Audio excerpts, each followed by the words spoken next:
always tried to get Ilyana to take her sister along to classmates' apartments, but these little misdeeds were exactly why she would not. Instead, they had spent their summer vacation alone with each other.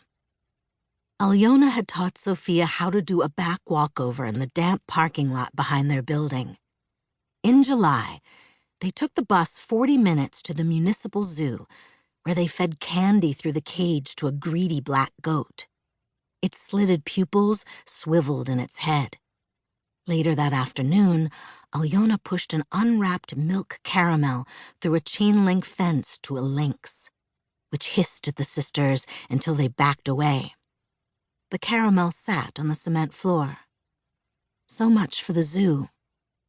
When Ilyana and Sophia's mother left them money in the mornings before work, the sisters went to the cinema and split a banana and chocolate crepe afterward at the cafe on its second floor. Most days, though, they hung around the city, watching rain clouds gather and the sunlight stretch out. Their faces tanned gradually. They took walks or rode their bikes, or came here. While Sophia balanced, Ilyana looked along the shore. A man was picking his way over the rocks. "Someone's coming," Ilyana said. Her sister splashed one leg down and lifted the other. Sophia might not care who saw her act like an idiot, but Ilyana, her forced companion, did. "Stop," Ilyana said, more loudly, heating up in her mouth. "Stop." Sophia stopped. Down the line of the water, the man was gone. He must have found some clean place to sit.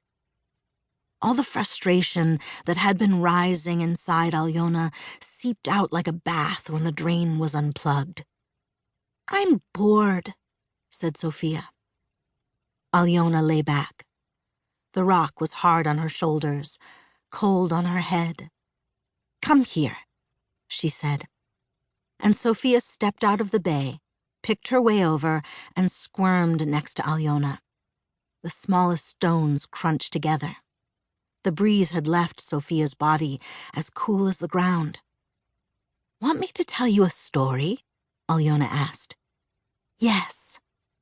Ilyana checked her phone. They had to be home in time for dinner, but it wasn't even 4 o'clock. "Do you know about the town that washed away?" "No." For someone who never obeyed, Sophia could be very attentive. Her chin lifted and her mouth pinched shut in concentration.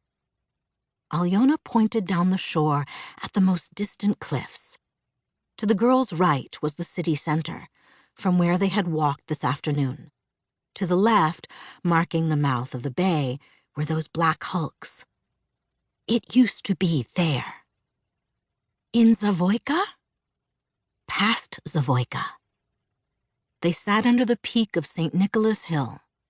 If they had kept walking along the shoreline today, they would have seen the stony side of the hill eventually lower, exposing the stacked squares of a neighborhood overhead. 5-story Soviet apartment buildings covered in patchwork concrete.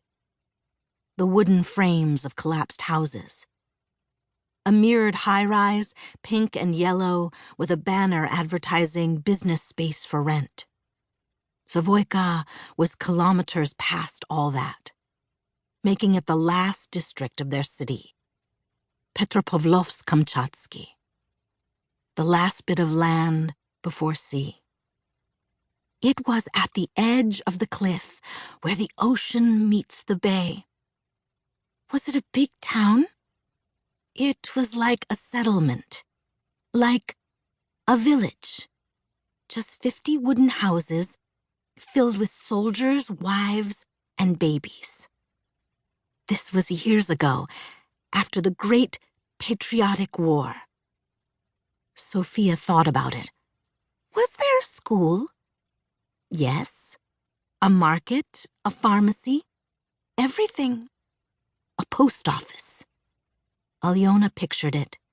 Stacked logs, carved window frames, doors painted turquoise.